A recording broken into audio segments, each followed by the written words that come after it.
Good morning all of you बच्चों, कैसे हैं आप लोग बच्चों। आज मैं आप लोगों के लिए लेकर आया हूं बहुत ही अच्छा टॉपिक। इस टॉपिक का नाम है बच्चों बैलेंस ऑफ पेमेंट। जैसा कि आप देख रहे हो है ना बच्चों, बैलेंस ऑफ पेमेंट क्या होता है भाई। बैलेंस ऑफ पेमेंट आइए बच्चों देखते हैं फटाफट। यार सोचो बच्चों, मैंने कोई मान लो कि मैं हितेश नानकनी कई जनों से उधार ले चुका हूं और कई जनों को उधार दे चुका हूं। सपोज करो कि भाई मैंने किसी मिस्टर एक्स को उधार दिया, किसी मिस्टर वाई को उधार दिया। ठीक है बच्चों, अगर मैं उधार दूंगा तो ऑब्वियस ही बात है ना, मेरे को उनको पैसा देना पड़ेगा। मान लो कोई मिस्टर जेड है जिनको मैंने उधार दिया है ना, ये तो बच्चों मैंने लिया है और यहां मैं दे रहा हूं। ये कोई मिस्टर मान लो एल है जिसको मैंने उधार दिया है। अब ऐसे तो बच्चों मैं कितने उधार देता रहूंगा, लेता रहूंगा, मेरे को याद तो ना रहेगा। हाँ सर बात तो सही है। तो अब क्या करें सर, बहुत सिंपल है, लिख लो। वैसे ही बच्चों जब हमारा देश, मान लो भाई इंडिया जब बच्चों कोई भी तरह का एक्सपोर्ट या इंपोर्ट करता है, से बच्चों इंडिया एक्सपोर्ट कर रहा है ना। एक्सपोर्ट करने से पैसा आएगा और इंपोर्ट करने से पैसा जाएगा।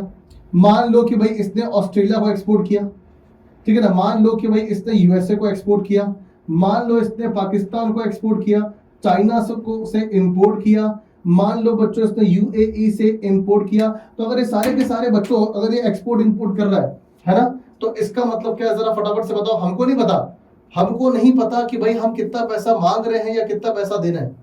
तो एक काम करो सर, आप इसको रिकॉर्ड कर लो बच्चों। ध्यान रखना, इसी रिकॉर्ड को, ये जो अपन रिकॉर्ड करते हैं ना बच्चों, इसी रिकॉर्ड को अपन बोलते हैं बैलेंस ऑफ पेमेंट। तो डेफिनेशन आपको समझ में आ गई होगी भाई साहब। Yes sir, balance of payment क्या बच्चों, ये एक तरह का सिस्टमैटिक रिकॉर्ड है। किसका? Of all economic transaction. किसके बीच में भाई? Between India and rest of the world. जो भी ट्रांजैक्शन हुए हैं उन सारे के सारे ट्रांजैक्शंस को रिकॉर्ड कर लो भैया, और रिकॉर्ड करके रख दो, ताकि आपको पता चल जाए कि हाँ भाई हाँ, हमने जो ट्रांजैक्शंस किए थे वो सेफ है। हमको पता भाई कितना पैसा आया और कितना पैसा गया। अब बच्चों उसको और क्लियर करने के लिए बैलेंस ऑफ पेमेंट को दो भागों में बांट दिया।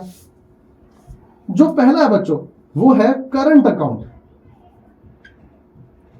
ठीक है सर, पहला वाला जो अकाउंट है वो है करंट अकाउंट, और जो दूसरा अकाउंट है, लिख देता हूं यहां पे मैं, जो दूसरा अकाउंट है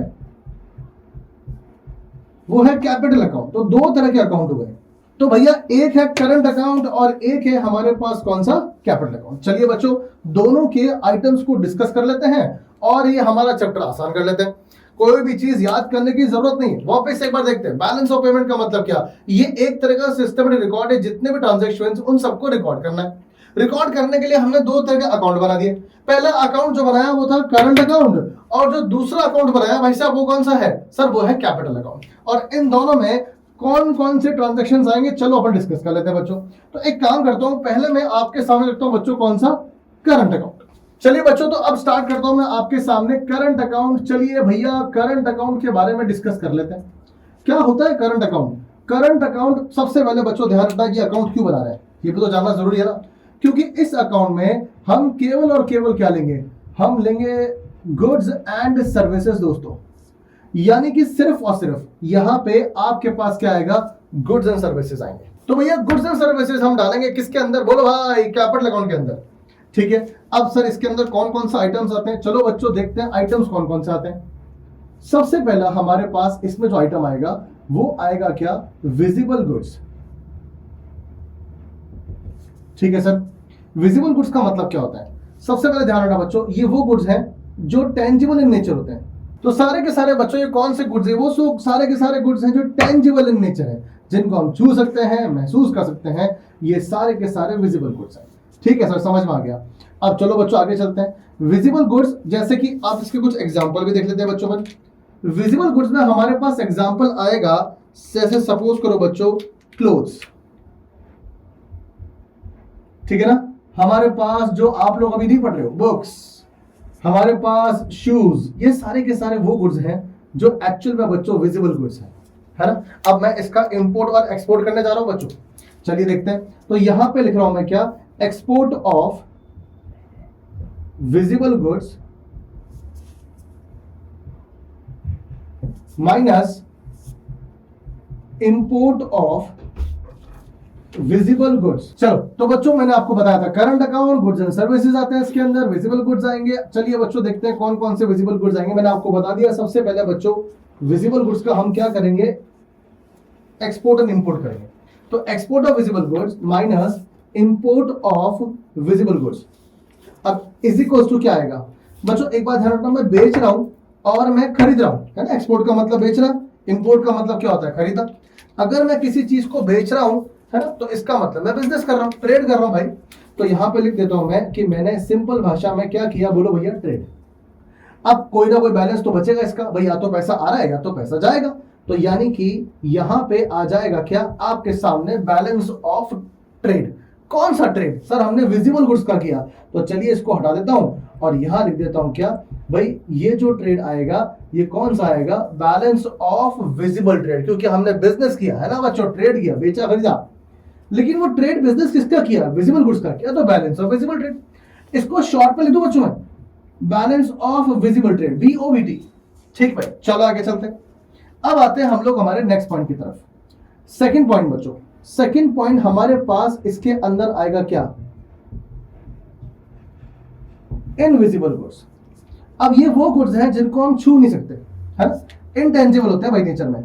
तो मैं यहां लिख देता हूं ये वो गुड्स हैं जो कि इनटेंजिबल है। इनटेंजिबल का मतलब क्या होता है, इनटेंजिबल का मतलब होता है जिसको हम छू नहीं सकते बच्चों। तो मैंने यहां पे लिख दिया है क्या, इनटेंजिबल। ठीक भाई, समझ में आ गया आप लोगों को, यस सर।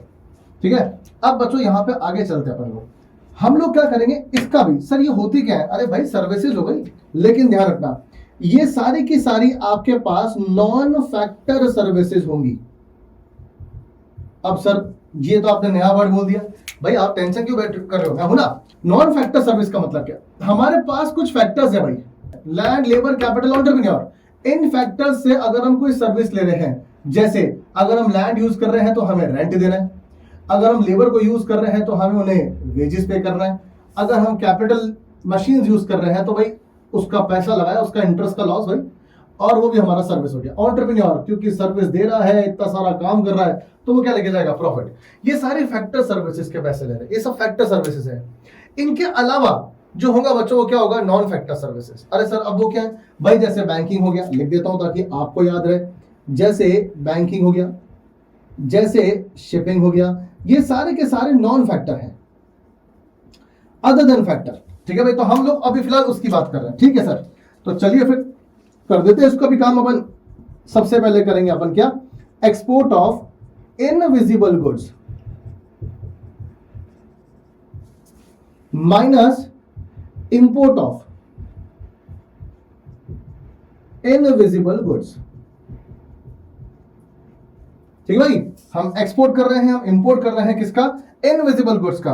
और जो हमारे पास लास्ट में आएगा, ऑब्वियस बात है बच्चों, ये भी तो बिजनेस किया हमने, तो सर हमें अब हमें बोलने दो सर, हमें समझ में आ गया। ये आ जाएगा आपके पास क्या, बोलो भैया ट्रेड। कौन से गुड्स का किया, इनविजिबल का। तो लिख देता हूं यहां पे कौन सा ट्रेड आएगा, इनविजिबल, और इसका बैलेंस आ जाएगा। तो चलिए भैया मैंने लिख दिया यहां पे क्या, बैलेंस ऑफ इनविजिबल ट्रेड। ठीक है सर, और यहां पे मैंने बंद कर दिया इसको। ठीक है भाई, तो हमारे पास दो तरह की चीजें पढ़ी हमने। इसको बच्चों एक नाम दे देते हैं अपन, क्या इसको बोलेंगे अपन, BOVT, balance of invisible trade, BOIVT।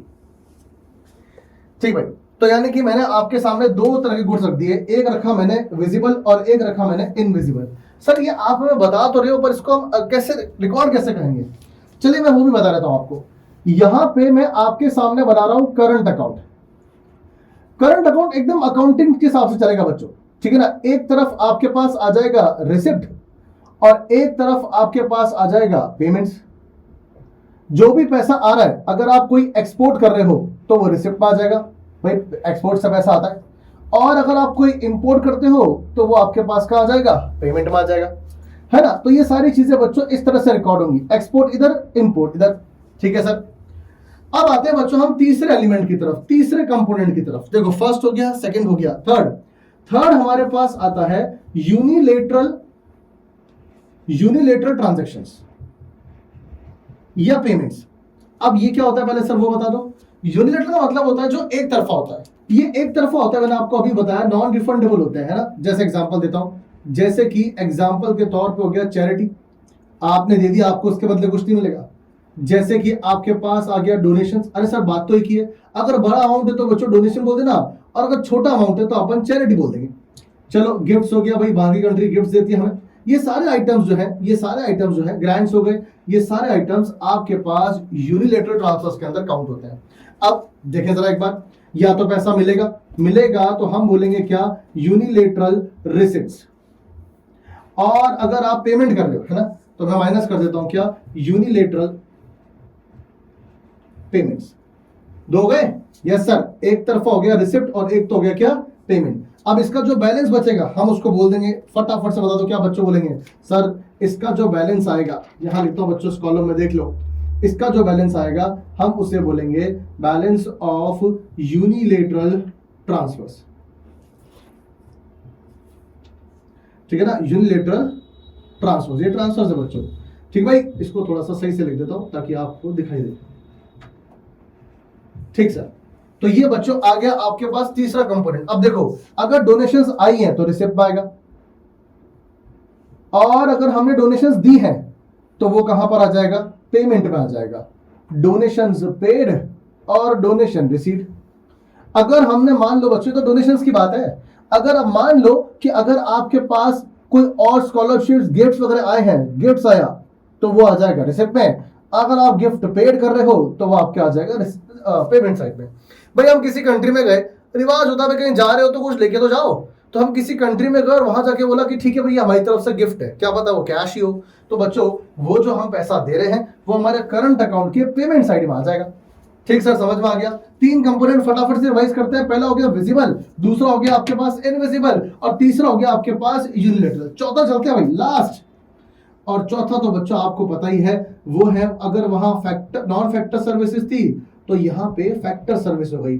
अच्छा, आपको याद करने का तरीका बताओ, है ना। वैसे बच्चों तरीका तो सही नहीं, अगर वो चला जाता है तो हम बोलते हैं रेस्ट इन पीस, है ना, RIP। वैसे बच्चों यहाँ पे भी रेंट, इंटरेस्ट और प्रॉफिट, RIP के नाम से आप याद करना, रेंट, इंटरेस्ट, प्रॉफिट। अब ये सब बच्चों या तो आएगा या तो देना पड़ेगा।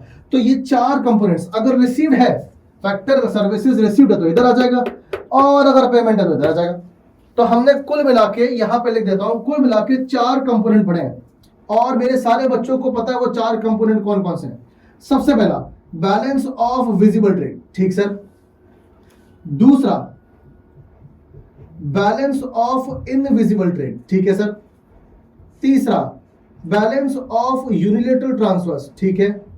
और चौथा आपके पास लास्ट में फैक्टर सर्विसेज, क्योंकि ये सब क्या थी, NFS, नॉन फैक्टर सर्विसेज, और ये फैक्टर सर्विसेज है। जब मैं इन सबको प्लस करूंगा मेरे बच्चों, प्लस करने पे आपको मिलेगा इसका क्या, बैलेंस। प्लस कर दो भाई, और वो आएगा बैलेंस ऑफ करंट अकाउंट। अब मेरी बात सुनना, सपोज करो ये बैलेंस ऑफ विजिबल ट्रेड जो है वो 100 करोड़ था, ये 200 करोड़ हो गया भाई। ठीक है भाई, ये बच्चों हमने ज्यादा दे दिया, इस बार 400 करोड़ दे दिया हमने, यानी कि ये माइनस कर देता हूं। ठीक है भाई, और ये हमारे पास कितना है, ये भी हमारे पास 100 करोड़ माइनस का है। ओह सर दिक्कत हो गई, तो माइनस का 500 करोड़ प्लस का 300 करोड़, यानी कि हमारा जो आंसर आएगा वो आएगा माइनस का 200 करोड़। अगर आपका आंसर माइनस में आ रहा है तो ये हमारी कंट्री के लिए अच्छी बात नहीं है, ये हो गया हमारे लिए क्या, अनफेवरेबल सिचुएशन। लिख देता हूं भाई, एनी कंट्री के लिए, किसी भी कंट्री के लिए, this is a worst situation for any country. अच्छा उल्टा हो गया तो मान लो भाई ये 100 करोड़ है, ये हमने दे दिए थे तो 200 करोड़, पर ये इस बार हमारे पास बहुत आए 400 करोड़, और ये भी हमारे पास 200 करोड़। 200, 400, 600, 700 में से 200 गए तो कितना आ गया भाई, 500 करोड़ हमारे पास इस बार क्या रहेगा सर, इस बार आएगा आपके पास फेवरेबल, यानी कि ये सिचुएशन आपके लिए फेवरेबल है, और वो सिचुएशन कैसी है भैया, अनफेवरेबल। यहां पे हमारे पास पूरा का पूरा तैयार हो गया, कौन सा बड़ा, फटाफट से बताओ, करंट अकाउंट। ठीक है भाई, तो देखो आओ जरा फटाफट से रिवाइज करते हैं। करंट अकाउंट में सबसे पहला एलिमेंट कौन सा आएगा, विजिबल, दूसरा कौन सा आएगा, इनविजिबल, तीसरा कौन सा आएगा, यूनिलेटरल, और चौथा कौन सा आएगा बच्चों, सर चौथा आएगा आपके पास कौन सा, फैक्टर सर्विसेज। चारों को ऐड कर देंगे तो हमारे पास आएगा बैलेंस ऑफ, क्योंकि करंट अकाउंट बनाया तो बैलेंस ऑफ करंट अकाउंट। उम्मीद करता हूं आपको समझ में आ गया होगा बच्चों। नेक्स्ट टॉपिक में अपन लोग चलेंगे कैपिटल अकाउंट की तरफ, क्योंकि ये बहुत ही सिंपल चैप्टर है। ठीक है भाई, चलिए।